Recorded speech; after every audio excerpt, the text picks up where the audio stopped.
Good morning. Today going to talk about latest trends in records maintenance. Hospital records management എന്ന് പറയുന്ന സബ്ജക്റ്റിലെ second യൂണിറ്റിലെ പോർഷനാണ് ഇന്ന് നമ്മൾ ഡിസ്കസ് ചെയ്യുന്നത്.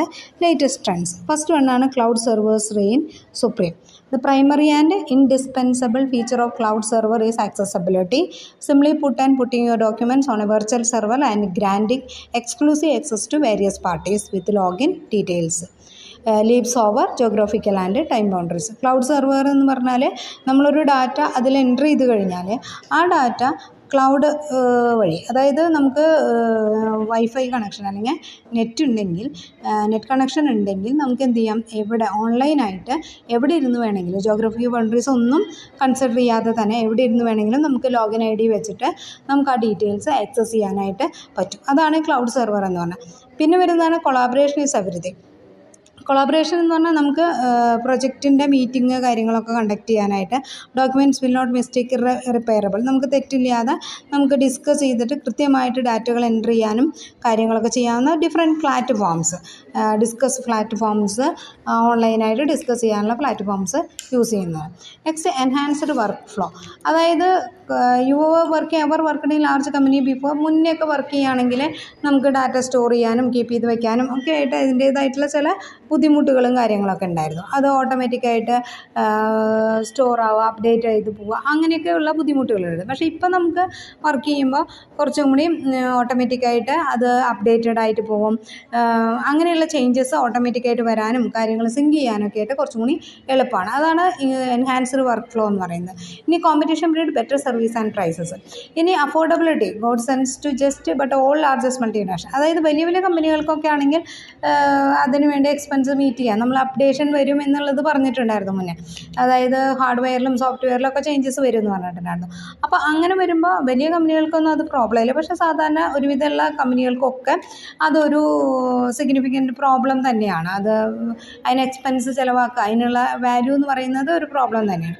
അപ്പോൾ നമ്മൾ ഇപ്പം മെയിനായിട്ട് ചെയ്യുന്നത് എന്ത് ചെയ്യണം, അത് കുറച്ചും കൂടി ചീപ്പ് റേറ്റിൽ ആ സാധനങ്ങൾ അവൈലബിൾ ആയി കൊടുക്കാനായിട്ട് പറ്റുന്നുണ്ട്. Today ever presence of cloud computing, maturation of content manage software, other technological advance align to make the software packages more affordable. നമുക്ക് കുറച്ചും കൂടി എളുപ്പത്തിൽ കുറഞ്ഞ റേറ്റിന്, അതായത് ഓൺലൈനായിട്ട് ചെയ്യാനൊക്കെ ആയിട്ട് നമുക്ക് കുറച്ചും കൂടി റേറ്റ് കുറഞ്ഞിട്ട് ചെയ്യാനൊക്കെ ആയിട്ട് പറ്റുന്നു. അത് നമുക്ക് എല്ലാവർക്കും അത് ആക്സസ് ചെയ്യാനൊക്കെ ആയിട്ടുള്ള ഫെസിലിറ്റീസ് പ്രൊവൈഡ് ചെയ്യുന്നു. ഇനി കസ്റ്റമർ ആക്സസ് വയ പോർട്ടൽസ്. ഇനി നമ്മൾ അതിന് വേണ്ടിയിട്ട് കസ്റ്റമർ ആക്സസ് പോർട്ടലുകൾ, ഡിഫറെൻറ്റ് പോർട്ടലുകൾ നമുക്ക് നമ്മുടേതായിട്ടുള്ള കസ്റ്റമൈസ് ചെയ്തിട്ടുള്ള നമ്മുടെ ആവശ്യമായിട്ടുള്ള രീതിയിൽ പോർട്ടലുകൾ ക്രിയേറ്റ് ചെയ്യാനായിട്ട് പറ്റുന്നു. Then access important documents typically limited capacity, അതൊക്കെ സിസ്റ്റം അഡ്മിനിസ്റ്റർ ചെയ്തിട്ട് നമുക്ക് നമ്മുടെ പോർട്ടലിലേക്ക് ആവശ്യമായിട്ടുള്ള കാര്യങ്ങൾ കൃത്യമായിട്ട് സ്റ്റോർ ചെയ്ത് വയ്ക്കാനും റിട്രൈവ് ചെയ്യാനും അത് നമുക്ക് കസ്റ്റമൈസ് ചെയ്ത് നമ്മുടെ സിസ്റ്റത്തിന് നമുക്ക് വേണ്ടി മാത്രമായിട്ട് മാറ്റാനും ഓരോ ടെക്നോളജിയിലുണ്ടാകുന്ന അപ്ഡേഷൻസും നമുക്ക് ആവശ്യമുള്ള രീതിയിൽ, ഇപ്പോൾ നമ്മൾ ഓരോന്നും ഹോസ്പിറ്റലിനും റിലേറ്റഡ് ആയിട്ടുള്ള രീതിയിൽ അവർക്ക് വേണ്ടിയിട്ട് ആ പോർട്ടൽ ക്രിയേറ്റ് ചെയ്യുന്നു. ഇനി സ്കൂൾസ് ആണെങ്കിൽ സ്കൂൾസിന് വേണ്ടിയിട്ടുള്ള രീതിയിൽ, ബിസിനസ് സ്ഥാപനങ്ങൾക്കാണെങ്കിൽ അവർക്ക് വേണ്ടിയിട്ടുള്ള രീതി, അതായത് അവർക്ക് കസ്റ്റമൈസ് ചെയ്തിട്ട് അവരുടെ സൗകര്യത്തിന് ഉപയോഗിക്കുന്ന രീതിയിലേക്ക് അതിൽ അപ്ഡേഷൻസ് ഒക്കെ വരുത്തിയിട്ട് ചേഞ്ച് ചെയ്ത് ഉപയോഗിക്കാനായിട്ട് പറ്റുന്നു. ഇനി ഇലക്ട്രോണിക് റെക്കോർഡ് കീപ്പിംഗ്, അത് വളരെ ബെനിഫിറ്റ്സ് ആണ് എന്ന് പറയുന്നത്. അഡ്വാൻറ്റേജസ് എന്ന് പറഞ്ഞാൽ help your record business transaction, income, expense, അതൊക്കെ നമുക്ക് ആഡ് ചെയ്യാനായിട്ട് പറ്റുന്നു. Efficient when to financial records നമുക്ക് പ്രോപ്പറായിട്ട് കീപ്പ് ചെയ്യാൻ പറ്റുന്നു. Option for recording sale and raise invoice, അതിൻ്റെ ബില്ലുകൾ ഫോർമാറ്റുകളൊക്കെ കീപ്പ് ചെയ്യാൻ പറ്റുന്നു. ഈസിലി ജനറേറ്റ് ഓർഡർ, ഇൻവോയ്സ്, അതൊക്കെ ഈസിലി ജനറേറ്റ് ചെയ്യാൻ പറ്റുന്നു. ഓട്ടോമാറ്റിക്കായിട്ട് ടാലി ചെയ്യുന്നു. റെക്കോർഡ്സും ഈ റെൻറ്റിങ്ങിൽ വരുന്ന റെക്കോർഡ്സൊക്കെ അപ് ടു ഡേറ്റ് ആയിട്ട് നമുക്ക് എടുക്കാനായിട്ട് പറ്റുന്നു. Keeps of later tax rate കാര്യങ്ങളൊക്കെ നമുക്ക് അപ്പോൾ തന്നെ കാൽക്കുലേറ്റ് ചെയ്യാനൊക്കെ ആയിട്ട് എളുപ്പമാണ്. Email invoice to client to order supplies, അതൊക്കെ നമുക്ക് സോർട്ട് ചെയ്ത് വെക്കാനൊക്കെ ആയിട്ട് എളുപ്പമാണ്. Always you backup records and keep them safe place in case of fire or theft, നമുക്ക് ബാക്കപ്പ് ചെയ്ത് വെക്കാനായിട്ട് പറ്റുന്നു. അപ്പോൾ അതിൻ്റെ മെയിൻ ഒരു അഡ്വാൻറ്റേജസ് ആണ് ഇലക്ട്രോണിക് ബാക്കപ്പ് എന്ന് പറയുന്നത്.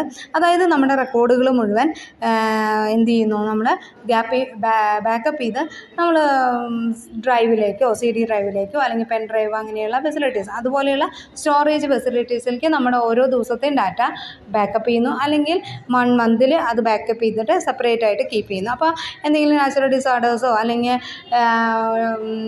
അതുപോലെ തന്നെ സോഫ്റ്റ്വെയർ അപ്ഡേഷൻസ് ഒക്കെ വരുമ്പോൾ നമുക്ക് ഡാറ്റ പിന്നെ റിട്രൈവ് ചെയ്തെടുക്കാനായിട്ട് ബുദ്ധിമുട്ടാണ്.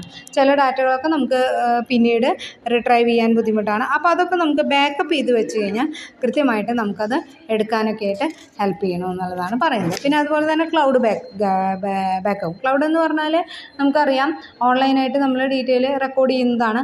അതും ഇതുപോലെ തന്നെ നമുക്ക് ബാക്കപ്പ് ചെയ്തെടുക്കാനുള്ള ഫെസിലിറ്റീസ് ഓട്ടോമാറ്റിക്കായിട്ട് നമ്മുടെ കൺവീനിയൻസ് അനുസരിച്ച് ബാക്കപ്പ് ചെയ്തെടുക്കാനൊക്കെ ആയിട്ട് പറ്റുന്നുണ്ട്.